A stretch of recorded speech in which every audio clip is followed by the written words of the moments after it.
Hello again, League. I'm back, just in time for some playoffs. As you can see, me and Greg have gotten into the holiday spirit. Well, I guess I'm still in fashion spirit, wearing my ever-so-loved beanie by everyone in the league. So it looks like I'll have to get in some holiday spirit as well. Just want to say a very Merry Christmas and a Happy Hanukkah to everyone out there. Happy Kwanzaa, if that also suits your nature, or whatever. So, Greg, what has been the one word that's just summed up the league this year for a lot of these people? I think you nailed it right on the head. It's definitely believe. And I think that's what people need to start doing, is they need to believe. They need to believe in themselves, they need to believe in their team, and they need to believe in their players. Now, throughout this whole year, we've seen some players who haven't believed in their team, or despite having a great team, and they just couldn't put all their faith in them. Now, as the year is coming to an end, some of us are starting to believe in things that seem more important in this fantasy football league, which to me does not make sense. But anyway, when we're getting distracted and we're leaving people on the bench that score 25 points, I mean, a running back starting for the, I don't know, let's say Pittsburgh Steelers that doesn't get played and gets put in a astronomical amount of points, does that attribute to, I don't know, lady life? Probably. But, you know, that's okay. I believe in other things, and I guess I also got distracted. I believed in my beard a lot. That's why it looks so good, and my team looks so mediocre. I need to switch those around and just really get my priorities straight. And, you know, the Jellies, they just definitely just believed in their plot of land more than they believed in this league, and that's really what's costing them. And I think that, you know, Josh Plies really believed in his hair, and now that it's gone, he really has nothing left to believe in since his team is gone. And, you know, you've got teams that are amazing, like Adam, who really believed in himself. Despite all the distractions of his computer, he had to put Dota to the side to really believe in himself, just douse himself with all that, not cologne, but just belief. Maybe there's a cologne called Belief that he's just doused himself with, just become on this absolute 6-win streak to just go crazy. So, here we are in the playoffs. Now, Greg, let's go through these first round matchups. Now, the first not in the playoff matchup is Josh versus John. I didn't even look at it, and you want to know why? Because I honestly don't care. Because you two aren't even in the playoffs.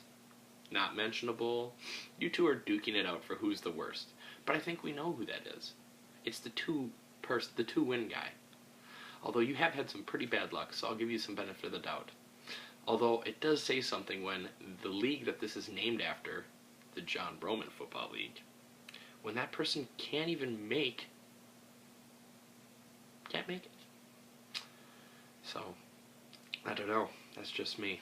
But anyway, let's move on to our number 1 seed, Blaine, who finished at an incredible 10-3, which is quite a fantastic year, playing against Bjorn, who barely made the playoffs, thanks to his dad losing last week, at a dismal 5-8 in the 8th seed. Now, if you look at this matchup in projection-wise, it's pretty close. Bjorn is actually set to win, as of right now, by almost 2 points. Now, do I think he has what it takes to win? No, I don't. I don't think Bjorn's got it. However, the only way that I think I can see Bjorn actually winning this is with Blaine having almost too good of a team that it becomes his downfall. Now, I think I could see this going one of 2 ways. Blaine plays this safe, and actually maybe one of 3 ways. But one of 2 ways where he loses. He either loses because he plays it so safe that the people he was going to play that maybe score more, but not as much, go off, and his safe players only score 5 to 6 points, 7 points, somewhere in that very low average. Or he takes that risk with some of those big scores, and they totally just flop. And I think those are the only ways that Bjorn's really going to win this week, is if Blaine just has a total flop or just gets so caught up in his actually stacked team, it's going to cost him. So that could go either way, and we'll see who he chooses for quarterback coming down. He's just picked up Fitzpatrick, who's coming off a 6-touchdown week, and he's still keeping Cam Newton in the game. I don't know. Cam is, well, it's his namesake, so does he stay with the namesake, or does he switch it up to go with, you know, the who's hot right now? So, and speaking of hot right now, let's talk about Adam Fuchs and his matchup. Adam is the hottest team in the league right now, winning 6 in a row. His projections over the Jellies is by 3 points. Now, I think the Jellies' biggest downfall is obviously not starting a quarterback. Which week? Who do they start each week? I mean, it's one to another. It took them almost 13 weeks to do it, but they dropped Robert Griffin. So, yay, congratulations. However, they still have Tony Romo, Ben Roethlisberger, and right now they have Russell Wilson starting. Now, I could say the same for Adam. He has Andrew Luck, but he also has Mark Sanchez, Tom Brady, and Matt Ryan. So now Adam Fuchs is the owner who owns the most quarterbacks. So it's funny how the roles have switched here. However, he has won 6 straight, so I can't knock a ton, just like the Jellies were. But is he making smart decisions or just picking up quarterbacks that are, you know, maybe he's trying to play it so that he's picking up people that other people can't pick them up? It's actually not a bad play if that's what he's going at, but I feel like everybody's pretty set in their quarterback right now and believes in them already. But this is really going to come down to the wide receiver matchup again. You got Julio Jones coming off a great week. You've got Calvin Johnson. What can he do? He can do big things. But then you have Arian Foster for Adam, matched up against Jacksonville. That's going to be pretty good. So I could see this one going either way. It's going to be close, but I think that Adam comes out and wins, even though I feel like the Jellies are going to have a couple huge scores. The rest of their team is just not going to put up enough points to make a big enough difference. So for that, I'm taking Adam, the number 2 seed. Now let's move on to Team Sam, number 3 seed, versus Kevin, the 6 seed. Now this one is pretty close as it is too. Right now projection, only 1.5 points, or excuse me, 1.1 points separate these two. And it seems like all of these projections are extraordinarily close this week for all the matchups. However, I'm going to have to go with my bro. I'm going to go with Sam.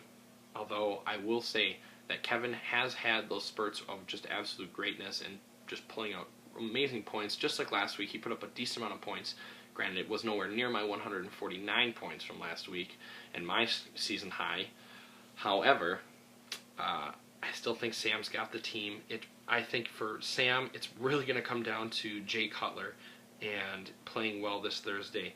Now, he's still got a few other questions. Does he start Hopkins playing Jacksonville? Does he keep Julian Edelman in there?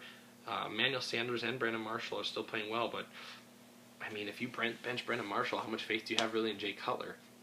So that's kind of a still up in the air matchup, but I'm still going to go with Sam on this one. I'm definitely a heavy favorite on the high seeds. However, I still think there can be some upsets this year.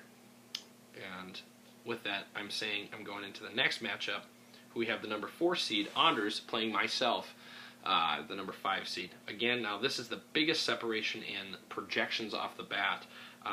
There is a 7-point difference between him and myself. I am the favored, and I'm going to take myself in this one, and I'm not going to do that just because, obviously, I want to win. But I'm going to do this for one big reason here. Julius Thomas, he has his tight end right now. Is it hurt? Will he even play this week? We don't know. And same with Deshaun Jackson. Is Deshaun Jackson, he's...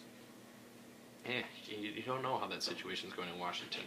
So we'll have to look to that to see how things are going to be going, and maybe he can pull something out. But right now I'm taking myself as the favorite to win this. So that's the first round matchup. Kind of predictions. Stay tuned. There will be another secondary Christmas special recap video from this year later on this evening. So from myself and from my partner Greg here, we both wish you best of luck, and make sure to get those lineups set up for tomorrow's game between Dallas versus the Bears. A lot of people have a lot of players. I know I have one for sure, and some of you also have some others. So it's going to be a pretty big game, and good luck to all of you this week.